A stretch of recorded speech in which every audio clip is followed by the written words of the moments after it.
Entering Jane's house, I opened the door to a room that seemed like an old storage space. In the corner of the dark room, I found Violet. What on earth happened? As I called out, Violet looked up.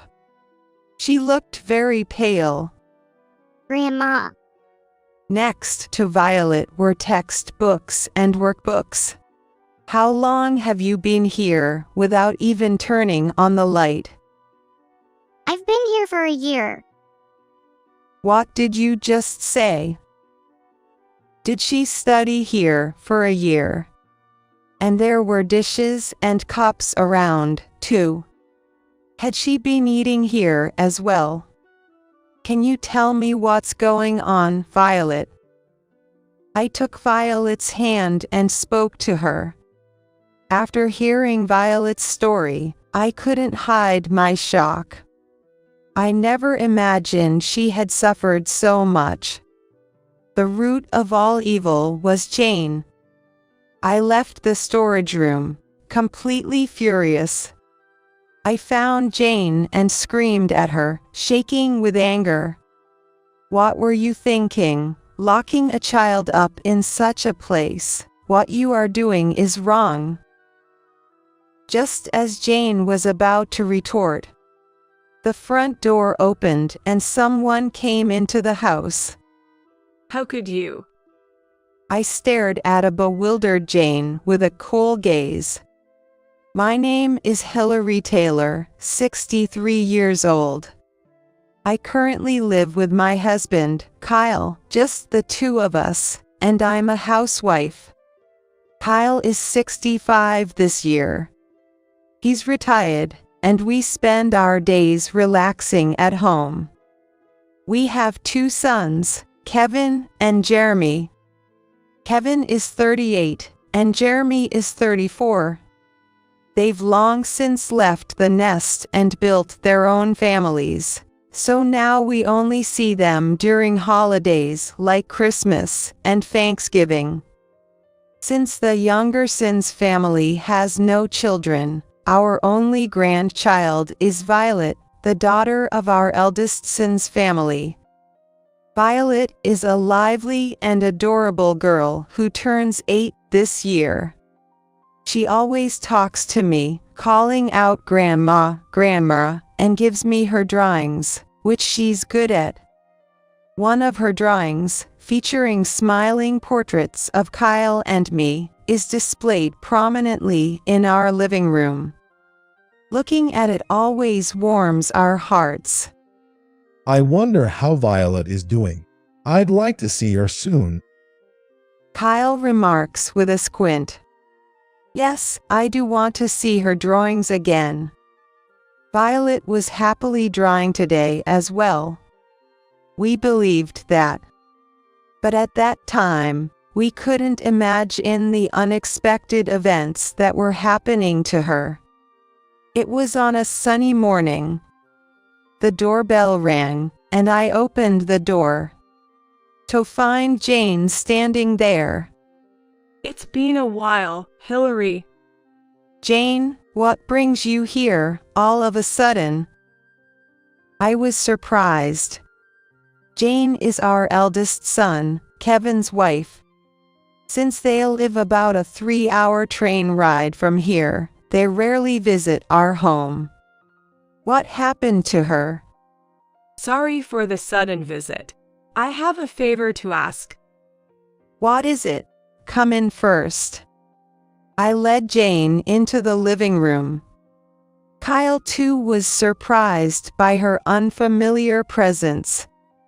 Jane, like Kevin, is 38 years old. She looked the same as the last time we met, with light makeup and simple clothes. However, her face seemed to carry a hint of fatigue. Without touching the tea I offered, Jane started to speak. Hilary, Kyle, I actually need to borrow some money. What? Why? It's for Violet's tuition. She's attending a tutoring now, but we're thinking of enrolling her in another one that has a track record of sending students to top schools. Tutoring. I was taken aback. Violet is still in elementary school. Isn't tutoring unnecessary at her age? I was about to say so, but times have changed, and I'm not familiar with the current educational situation. Therefore, I couldn't strongly object. Violet wants to become a lawyer. That's why she needs to focus on her studies from now on. That's the first time I'm hearing this. Violet loves drawing. I seem to recall that she previously mentioned wanting to pursue a career in drawing or illustration. I was puzzled. Suddenly, Jane's eyes narrowed sharply. How can you say that? That's not possible. Violet is going to become a lawyer no matter what anyone says. So please lend us the money. Jane's vehement demand made both Kyle and me shrink back. If that's the case, we need to check with Kevin first. Kyle said, to which Jane suddenly regained her composure and answered with a smile. Kyle, it's okay. Kevin agrees to. We'll pay you back as soon as we get the bonus. But she's already attending a tutoring, right? And you're saying to add another one. Hillary, the competition starts from elementary school these days. Without good education, you're left behind in society. It's all for Violet's future. Please understand, I beg you. Now she was tearfully making her plea. Kyle and I exchanged looks and fell silent. It's hard to argue when it's for Violet's future. I'd like to hear it directly from Violet, though. Violet is studying hard at home right now, not wanting to waste any time. She's really trying her best. So, please don't disturb her. Shouldn't we as adults do everything possible to support Violet's wishes? Is that so? How much do you need? For now, just $1,000 for the summer courses. The payment deadline is close. Kyle sighed. All right, if that's what Violet wants to do. Yes, I'll withdraw it from the bank. Thus, we lent the money to Jane. But it was all news to me. I had no idea Violet wanted to be a lawyer. But after all, we are just grandparents and don't live with her. It's no wonder Violet has a change of mind.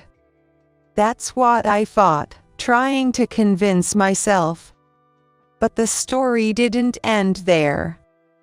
A few days later, while reading the newspaper, Kyle looked up and said thoughtfully, About Violet, does she really want to become a lawyer? I mean, if she truly thinks so, of course, I'll support her.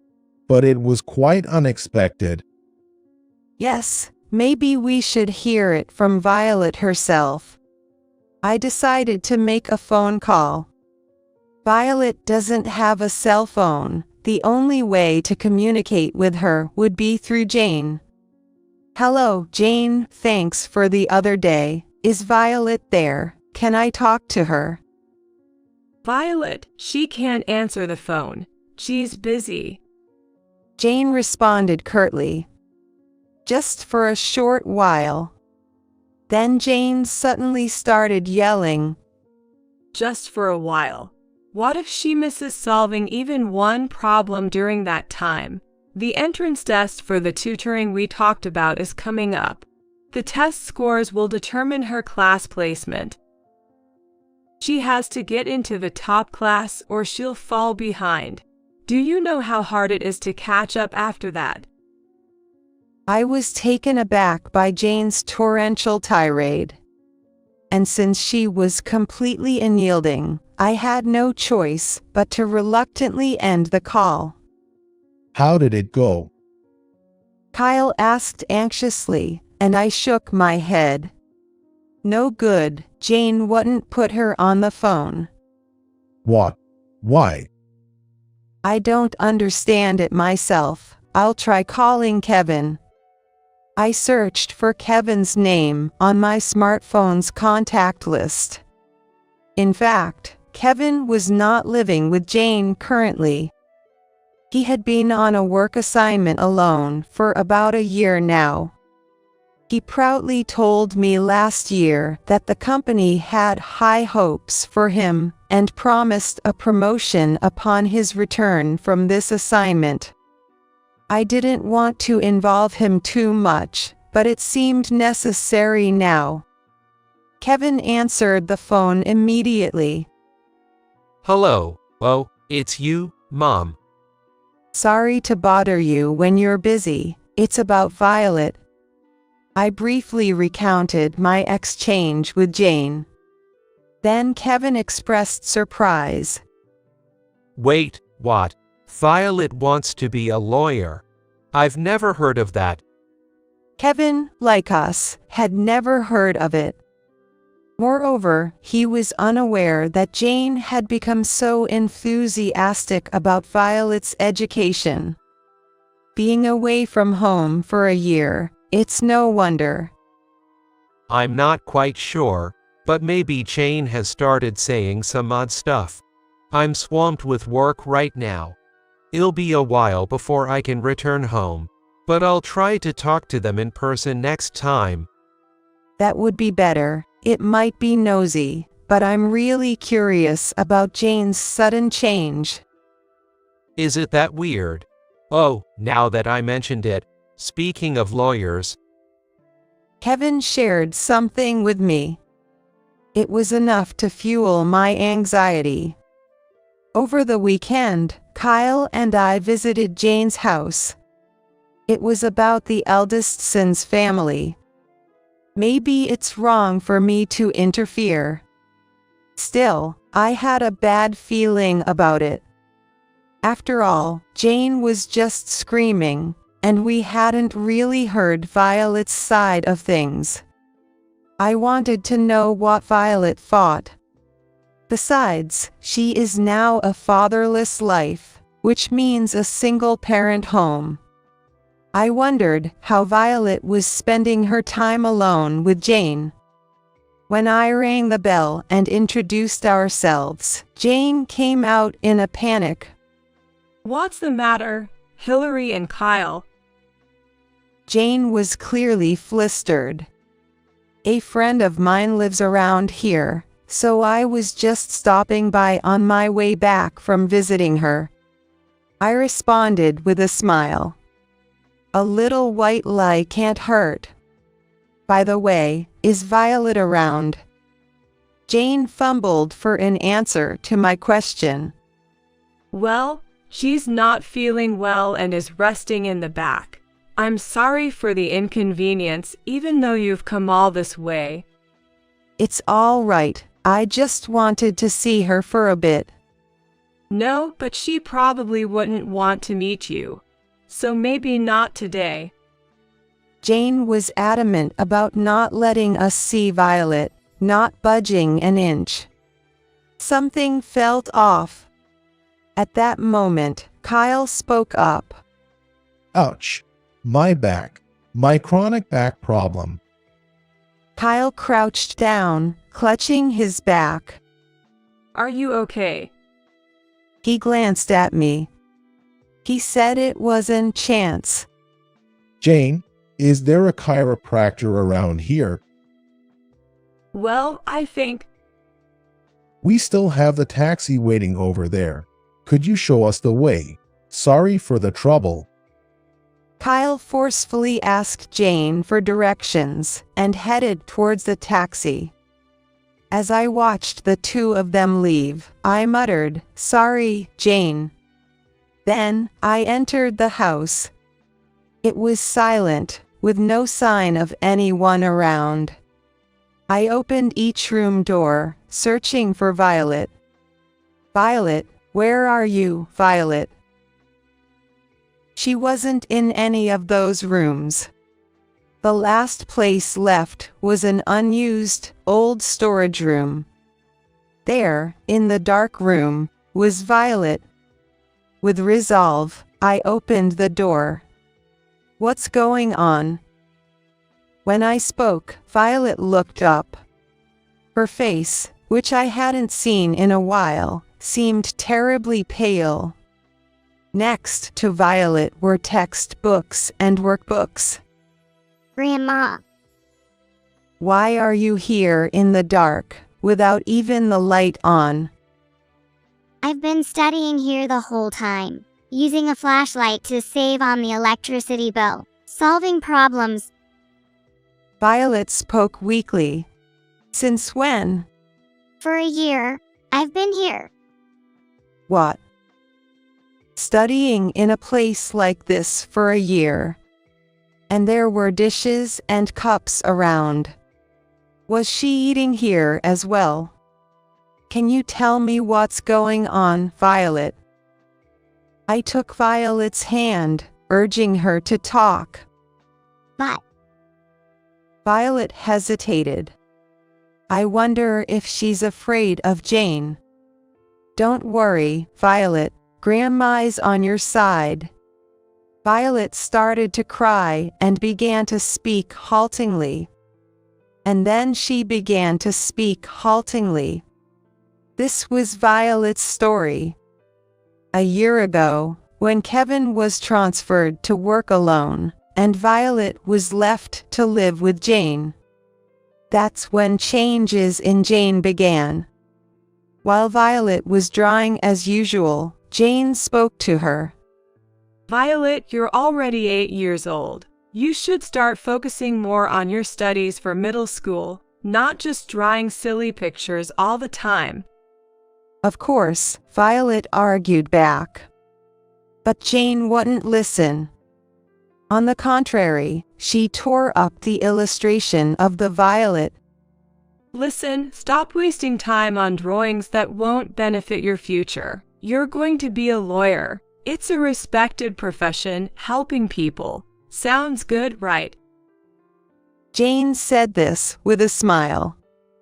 That's when Violet's days of hell began. She was forced to attend tutoring, dealing with a massive amount of homework. Though only in 3rd grade, Violet was pushed to study at a middle school level for accelerated education. Rest was not an option.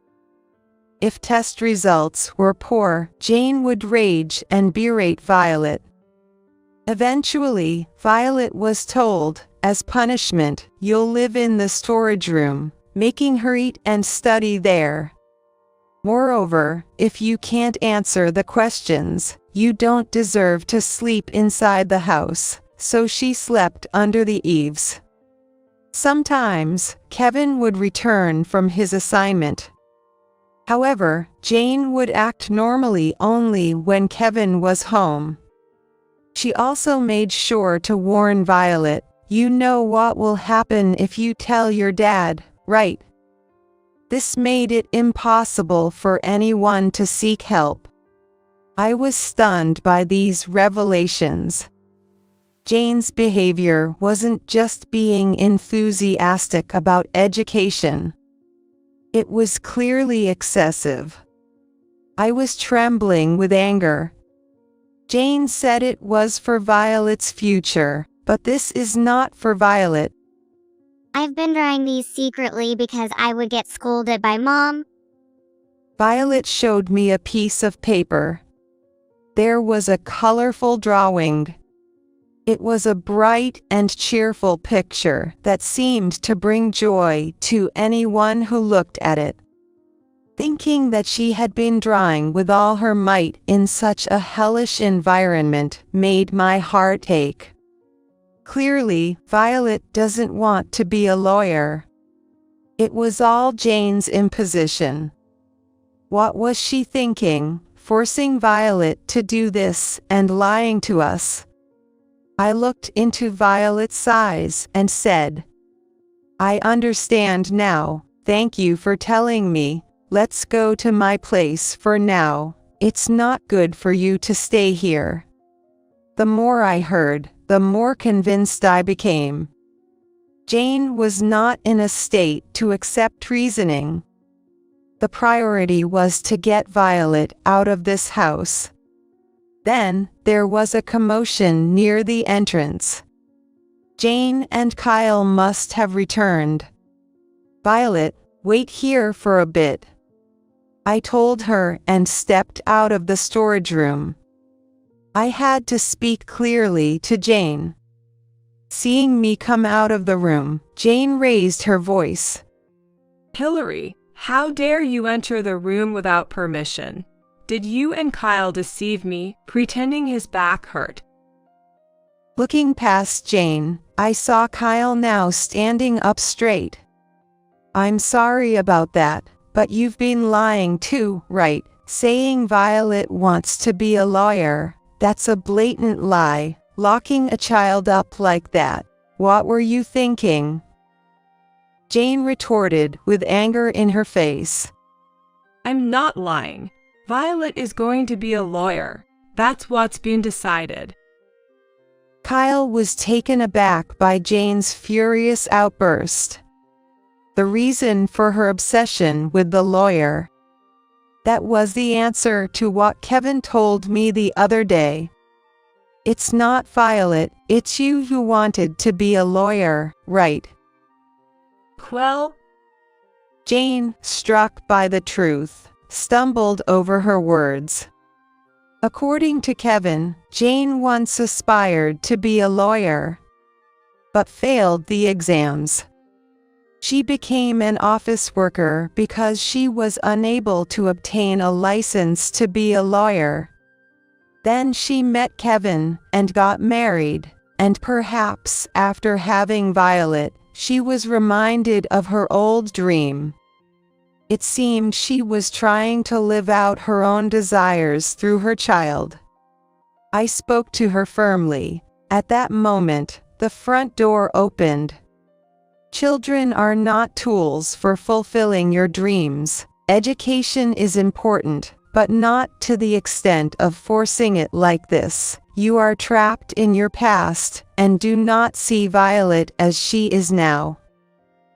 be quiet. What do you know, Hillary? Becoming a lawyer means a secure future. It's all for Violet's sake. Jane's continued shouting was painfully desperate. Then the front door opened. The person who entered the living room was Kevin. Kevin, why? How did you? Jane was perplexed. He was panting in his suit. He hurried back from his workplace. I got a call from Mom and was worried, so I came back early. I had no idea it had come to this. Ignoring me, Jane desperately pleaded to Kevin.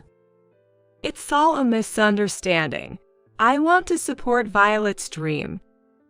Kevin was not confused by Jane's words. I heard from Mom. You visited Mom to borrow money to put Violet in an expensive tutoring, right? And you lied about me agreeing to it. Chastised by Kevin, Jane momentarily looked guilty. But she quickly regained her composure and began to speak. This was an investment for the future, not really a debt. Jane mumbled her excuses. At that moment, Kevin looked around and picked up a document from the desk. Is this the tutoring? It turned out to be an application form for tutoring. The pamphlet contained the convenient words dramatic grade improvement and success in entering prestigious high schools. Despite Violet already attending one, Jane was planning to enroll her in even more.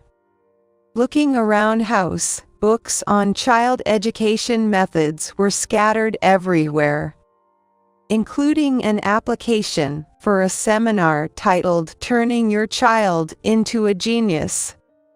Of course, it would cost something. The amount of money being spent was shocking. Kevin looked at the tutoring application, appalled. It's so expensive. What are you thinking?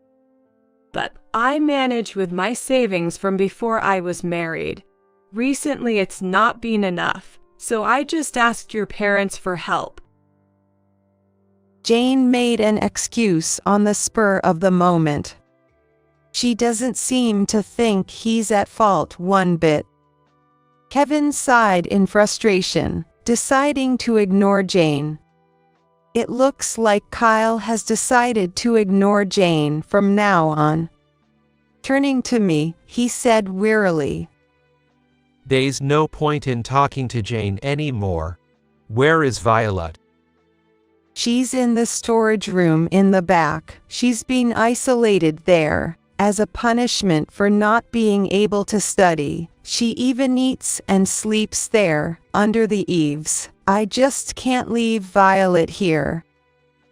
Upon hearing this, Kevin exploded. What? That's unbelievable.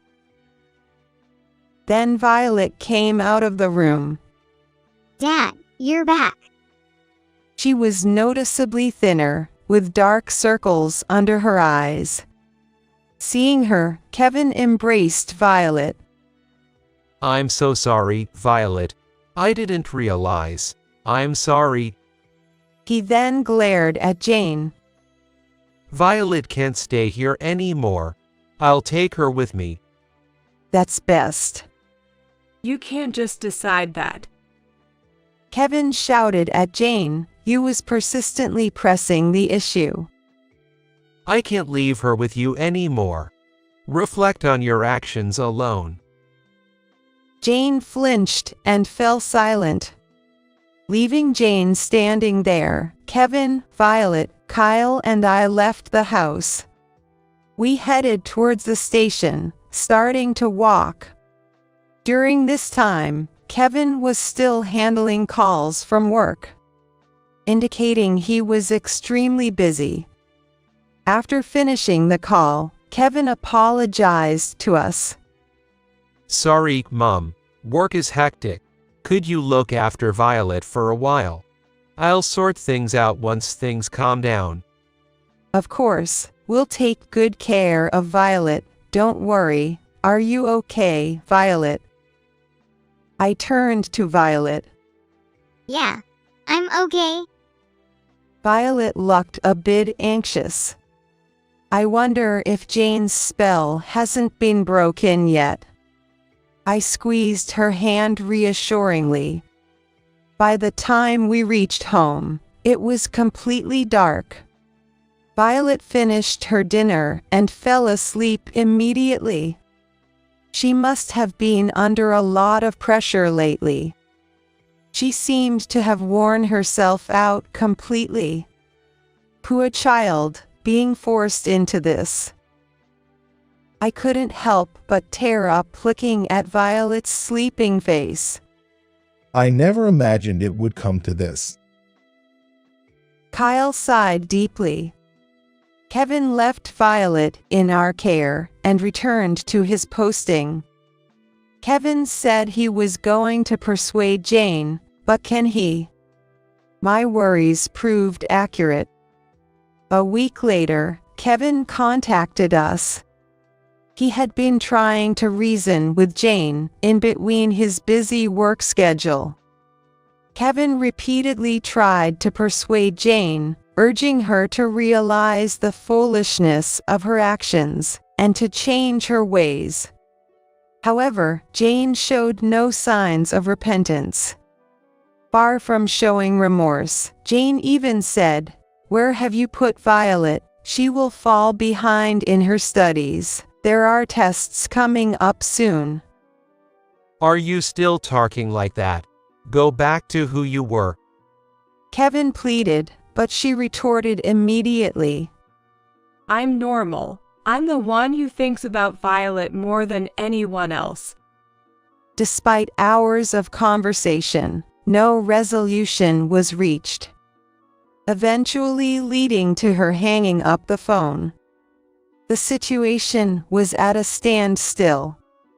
It was around the time discussions emerged about considering divorce and Kevin formally taking custody of Violet. One morning, the doorbell rang, and when I opened the door, then there was Jane standing there. Jane. She was in her pajamas, her hair a mess, and her eyes were wild. Hillary, Violet is here, right? Give her back to me. She barged in, searching for Violet. What's going on? Kyle was shocked by her sudden appearance. Ignoring him, Jane rushed upstairs. Violet, Violet. I hurried after her, and she found the room where Violet was. Mom. Upon seeing Jane, Violet exclaimed in surprise. Come on, Violet, we're leaving. You have a test to study for. What are you talking about? Violet is. I tried to interject, but Jane shouted. Stay out of her, Hillary. Violet stood up, confused by her mother's sudden visit. And she declared firmly, I won't go back. What are you saying? I won't become a lawyer. Studying is important, but I have other things I want to do in the future. Don't decide my future without me. Violet's assertive tone shocked Jane, distorting her face. I embraced Violet's shoulders. Well said, Violet. But Jane, furious, glared at me. I get it, you must have brainwashed Violet, and forgivable. She is going to become a lawyer. The idea that we had brainwashed Violet was absurd. Jane has become uncommunicative. Even though I thought it was pointless, I raised my voice. I just had to say this one thing. What are you talking about? Wake up, can't you hear your child's real voice? Violet is suffering because of what you're doing. You keep saying it's for the child, but you're only thinking of yourself. If you want to be a lawyer so badly, you should pursue it yourself, not force it on Violet. Huh. Jane fell silent, looking frustrated. But in the next moment, Jane's eyes gleamed sharply. And she grabbed Violet's arm as if to use force. Come on, Violet, you need to study. No. Let me go, Mom. Violet protested, trying to pull away as Jane dragged her out of the room. Wait. Violet resisted. During their struggle, they lost balance. Watch out. Kyle shouted. But it was too late. They tumbled down the stairs. Violet, Jane. When I called out, Violet responded with I'm okay and managed to get up, but Jane remained motionless. Kyle immediately called an ambulance. I was bewildered by the serious turn of events. Jane was quickly taken to the hospital by ambulance. She took an MRI, but there was no brain problem, and she suffered a temporary concussion. However, even after regaining consciousness, she appeared unable to distinguish reality, repeating disturbing words as if delirious. Violet, you need to study, Violet. The extent of her obsession became frightening. Jane then began to act out violently. Jane became erratic, crying out suddenly, and mistaking a nurse for Violet. She shouted, "Study!" Observing this, the doctor remarked, "It seems her mental state is more of a concern than her physical health." Jane was transferred to the psychiatric department. The doctor said she should stay in the hospital for a while because of her raging and screaming. I felt there was something wrong with her, but she had a problem with her mind. Afterward, having hospitalized Jane, we contacted her parents. We asked them to come to the hospital to explain Jane's recent condition. Her parents were visibly pale. They never imagined their daughter would end up like this. Jane's parents promised to take good care of her. After some time, Kevin expressed his wish to divorce Jane. Jane naturally refused.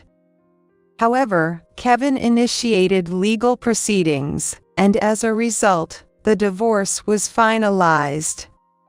Kevin gaining custody of Violet. Later, we were called by Jane's parents and visited the hospital again. We've caused you so much trouble. In the hospital's meeting room, Jane's mother apologized deeply. Then, they handed us an envelope. This is the money she borrowed. We are very sorry. It was the $1,000 that she said was needed for Violet's tutoring, which she borrowed from me and Kyle. It seemed Jane's parents had covered the debt. I looked intently at their faces. Despite being around their 60s, just like us, Jane's parents looked much older. This turmoil must have aged them considerably.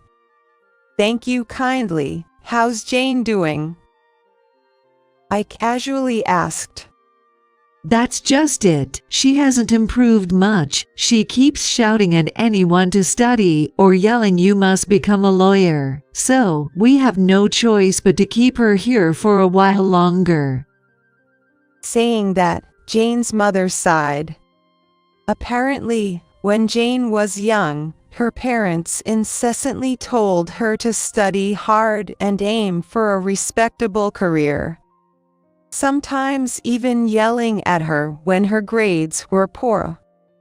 I wonder if it's because we pushed Jane too hard when she was young that things turned out this way. It's too late now, but we deeply regret it. Jane's mother's unexpected confession left me with mixed feelings. This was the root of Jane's breakdown. A negative cycle passed down from her parents to Jane, and then to Violet. However, this cycle had to be stopped. With resolve, I declared, children have their own happiness.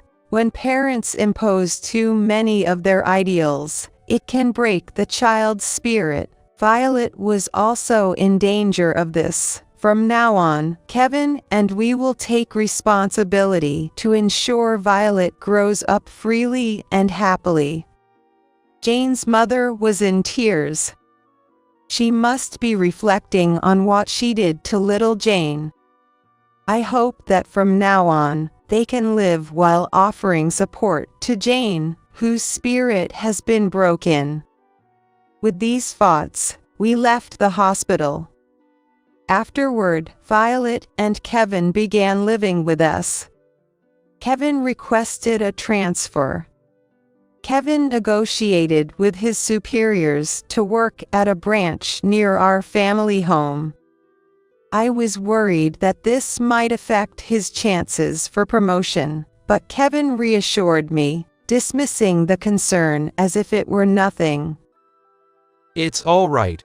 I've been too focused on work and overlooked the discrepancies in Jane and Violet's relationship, which I regret. Now, I want to be more attentive to Violet.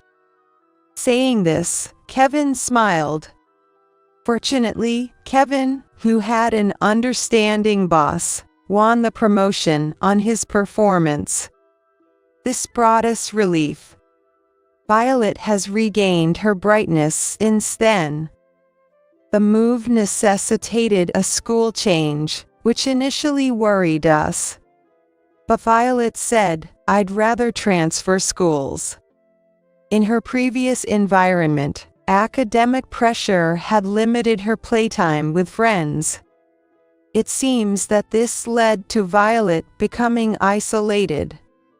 However, Violet made a lot of new friends after she changed schools and became brighter. Now, she enjoys drawing her favorite illustrations and sharing them with everyone.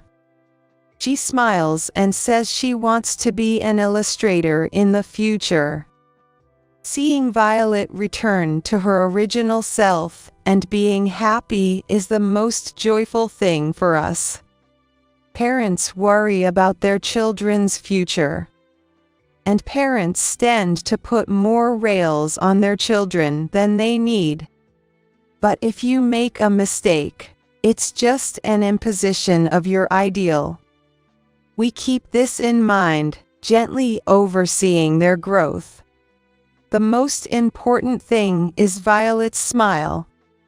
We continue to hope that Violet will grow up healthy and happy.